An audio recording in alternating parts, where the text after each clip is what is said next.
జనరల్గా మీ ఫాదర్ ఏంటంటే one of the top leader in Telangana. Yes sir. అంటే ఉమ్మడి రాష్ట్రంలోనే ఉన్నాడు. సరే ఇప్పుడు తెలంగాణ విడిపోయి 7 ఏళ్ళు అయిపోయింది కనుక సో తెలంగాణలో టాప్ లీడరు, ఒకప్పుడు ముఖ్యమంత్రి క్యాండిడేట్ కూడా దగ్గర దాకా వచ్చి జారిపోయింది అనుకోండి. అలాంటి మనిషి వారసుడుగా మీరు కనీసం ఆయన కన్సల్ట్ కూడా చేయకోకుండా బీజేపీలోకి జంప్ అయిపోయారు కదా. ఆయన ఫీల్ అవ్వలేదు ఎప్పుడు? అంటే ఎందుకంటే ఆయన జీవితం అంతా కాంగ్రెస్. ఫీల్ అయ్యారు. 2011లో జాయిన్ అవుదాం అనుకున్నా. అప్పుడు ఆయన ప్రెసిడెంట్. అది మరీ అవమానకరంగా ఉండేది. మరి నాకు కూడా కొద్దిగా గిల్టీ ఫీలింగ్ వచ్చింది. పోస్ట్పోన్ చేశాను. అప్పుడు ఆపారు ఆయన. ఇమోషనల్ డ్రామా అంత అయింది. 17లో ఇంకా రేపు నేను 2-3 న్యూస్ పేపర్లలో యాడ్లు వేసేసాను మోదీ గారి పైన. August 15 రోజు. 14th నైట్ 9 గంటకి ప్రింటింగ్ స్టార్ట్ అయిపోయాక హాఫ్ అన్ అవర్ తర్వాత పోయి ఆయనకు చెప్పాను, రేపు ఇట్లా వస్తుంది. అప్పటికి 1 year అయింది ఆయన టీఆర్ఎస్లోకి పోయి. 1 year దాటి రాజ్యసభ మెంబర్ గారు. అంటే అప్పటికి ఆయన రిక్వెస్ట్ చేస్తున్నాడు నన్ను ఆప అని. కనీసం నిజామాబాద్లో నేను ఒక సపరేట్ పేపర్లో నిజామాబాద్లో వేయించాను. రాష్ట్రం అంతా వేరే పేపర్లో వేయించాను. నిజామాబాద్ పార్లమెంట్ మటుకు ఇంకో పేపర్లో వేయించాను. కావాలని మెసేజ్ పోవాలనే అది ఆపంటారు. నేను వచ్చేదే అందుకు. నేను అది ఎట్లా ఆపుతానని నేను పాపం ఆయన 1.5 year I will have little bit of guilt all my life sir. 1.5 year ఆయన బాగా టెన్షన్లో ఉన్నాడు. బాధ పెట్టారు మీరు మొత్తానికి? బాధ పెట్టారు. మోదీ గారి కోసమే, నథింగ్ ఎల్స్. ఇది ఆయన చెప్పారా మోదీకి? మోదీ గారికి ఇంత డీటెయిల్డ్గా చెప్పలేదు, కానీ నేను ఆయన కోసం వచ్చినట్టు నేను మీకు చెప్తాను. ఆయన నన్ను మమ్మల్ని అందరూ 23-24 మంది యంగ్ ఎంపీస్ని పిలిపించుకున్నారు ఇంటికి ఫస్ట్ సెషన్లో. మా అందరికి 90 seconds టైం ఇచ్చారు. రాజకీయాలు తప్ప, కాన్స్టిట్యుయెన్సీ ఇష్యూస్ తప్ప, మీ పర్సనల్, మీ సోషల్ సర్వీస్ గురించి చెప్పండి అని. నా టైం వచ్చేసరికి నేను చెప్పాను సార్, నేను హిందీలోనే చెప్తా, ఆయనకి ఎట్లా చెప్పానో అక్షరం చెప్తాను. सर मैं पहले क्रिकेटर था, अंडर 19 से लेकर रणजी ट्रॉफी तक हैदराबाद स्टेट के लिए रिप्रेजेंट किया. बाद में बिजनेस करा, छोटा मोटा धंधा था सर, टिक टाक कर लिया. फिर आपका दीवाना बना और आपसे मिलने के लिए लोकसभा का चुनाव जीत के आना पड़ा सर.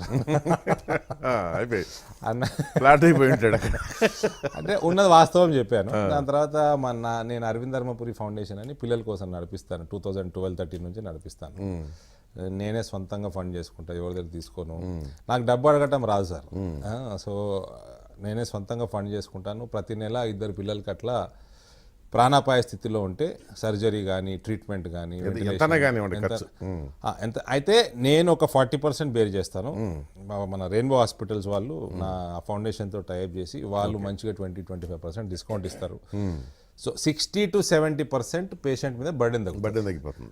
వాళ్ళు 30% పెట్టాలని మా ఫౌండేషన్ది నిర్ణయం. ఎందుకంటే ఏమి పెట్టకుండా ఉంటే కూడా వాళ్ళకు కూడా బాధ తెలియాలి, ప్లస్ అది మీరు తట్టుకోలేరు కదా. సో అట్లా ఒక కాన్సెప్ట్ తయారు చేసుకొని అప్పటి నుంచి చేస్తాము. Rainbow doctors are very helpful. ఎప్పుడైనా లివర్ ట్రాన్స్ప్లాంట్ 20 లక్షలు అట్లా వచ్చినప్పుడు మేము పెట్టలేము, 1 లక్ష 2 లక్షలు కేసుకు పెడతాము. వేరే ఫౌండేషన్స్తో కోఆర్డినేట్ చేయటము, ఒక మంచి సిస్టమ్ డెవలప్ చేసాం. అవును. సో దీని గురించి చెప్పాను. He was quite happy. ఇంకా అప్పటి నుంచి ఆయన మీకు ఫ్యాన్ అయ్యాడా? ఆయన దివానా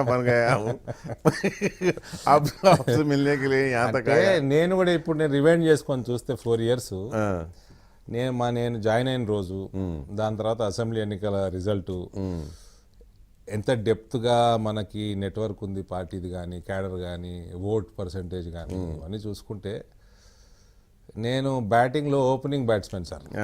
అదే రంజీ క్రికెట్ ఎందుకు పరిస్థితి చేయలేదు అసలు? అది కొంచెం కాళ్ళు లెగమెంట్ స్టేర్ అయ్యి క్రికెట్ వాళ్ళందరికీ ఉండే జబ్బు ఇది. అయితే ఇప్పట్లో సర్జరీ చేసి తొందరగా అయ్యేది. అప్పుడు 90s కాంప్లికేటెడ్ అది. సో ఓపెనింగ్ బ్యాట్స్మెన్ అనేవాడు కొద్దిగా సంఖ్య ఉంటాడు సార్, ఉండాలి కూడా. సునీల్ గవాస్కర్ లాంటి వాడు కూడా చెప్తాడు. లేకపోతే కొత్త బాలు 140 కిలోమీటర్ల స్పీడ్తో స్వింగ్ అయ్యి, బౌన్స్ ఎక్కువ అయ్యి, దెబ్బలు తగిలించుకొని అవన్నీ ఫేస్ చేయాలా అంటే న్యూ బాల్ కొంచెం ట్రిక్కీ ఆడటం. లేదు మిడిల్ ఆర్డర్ వెళ్ళేస్తే బాల్ పాతగా అయిపోయి స్పిన్నర్లు వేస్తూ ఉంటారు, అవును.